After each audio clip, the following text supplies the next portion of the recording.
আপনারা দেখছেন TBN update. স্বাগত জানাচ্ছি আমি ইশতিয়াক আহমেদ। ইসরায়েল ইরান যুদ্ধ নিয়ে মধ্যপ্রাচ্যের পরিস্থিতি উত্তপ্ত হয়ে উঠেছে। একের পর এক ক্ষেপণাস্ত্রের আঘাতে কেঁপে উঠছে তেল আভিভ ও তেহরান।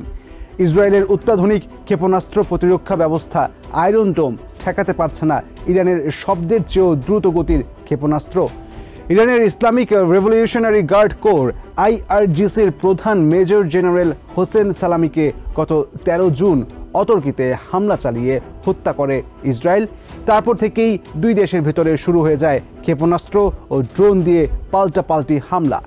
বিপক্ষেই পাল্লা দিয়ে বাড়ছে হতাহতের সংখ্যা। এর মধ্যেই মঙ্গলবার ইরানকে নিঃশর্ত আত্মসমর্পণ করতে বললেন প্রেসিডেন্ট ট্রাম্প।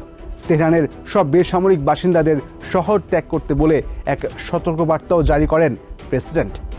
উড্ডয়নরত অবস্থায় যুদ্ধবিমানে জ্বালানি দিতে সক্ষম কয়েক ডজন বিমান ইউরোপে পাঠিয়ে দিয়েছে ট্রাম্প প্রশাসন।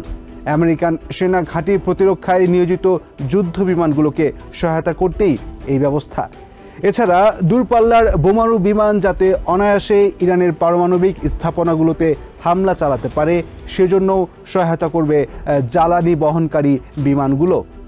নিউ ইয়র্ক টাইমসকে একাধিক সামরিক কর্মকর্তা জানিয়েছেন, ইরানের বিরুদ্ধে জোট বেঁধে হামলা চালাতে প্রেসিডেন্ট ডোনাল্ড ট্রাম্পকে বেশ কয়েকদিন ধরেই চাপ দিচ্ছে ইসরায়েল।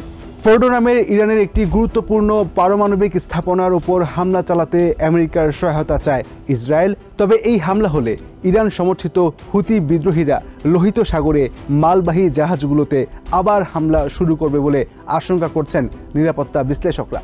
এছাড়াও হামলার শিকার হলে হরমুজ প্রণালীতে মাইন পাতা শুরু করতে পারে ইরান। এতে বাণিজ্যিক জাহাজের পাশাপাশি পারস্য উপসাগরে আমেরিকান যুদ্ধ জাহাজের গতিবিধি পুরোপুরি বন্ধ হয়ে যাওয়ার আশঙ্কা আছে। সামরিক, অর্থনৈতিক অথবা রাজনৈতিক এখন যুদ্ধে জড়ালে কোনো দিক থেকেই তা ট্রাম্প প্রশাসনের জন্য সুফল বয়ে নিয়ে আসবে না।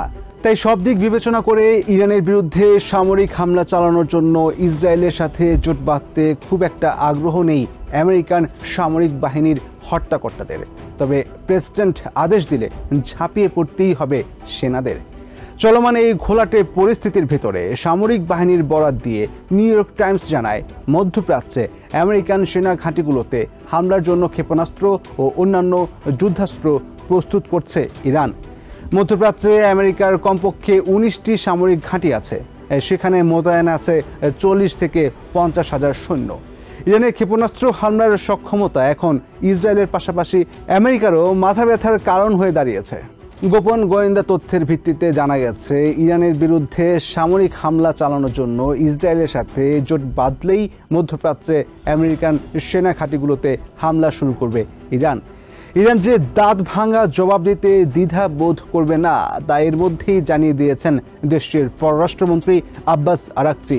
সম্প্রতি ইউরোপিয়ান নেতাদের সাথে ফোন আলাপে আরাকচি স্পষ্ট বলেন, যুদ্ধ যদি আরও ভয়াবহ আকার ধারণ করে এর জন্য দায়ী হবে ইসরায়েল ও তাদের মিত্ররা।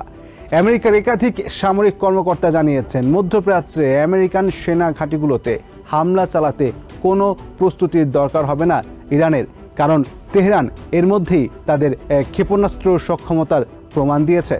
ইসরায়েল যদি ইরানে আগ্রাসন চালাতেই থাকে তবে বাহরাইন, কাতার এবং ইউনাইটেড আরব আমিরাতে অবস্থিত আমেরিকান সেনা ঘাঁটিগুলোর কোনো নিরাপত্তা থাকবে না বলেই মনে করেন নিরাপত্তা বিশ্লেষকরা। নিউ ইয়র্ক থেকে সম্প্রচারিত টিবিএন 24 টেলিভিশন বিশ্বজুড়ে বাঙালির কণ্ঠস্বর।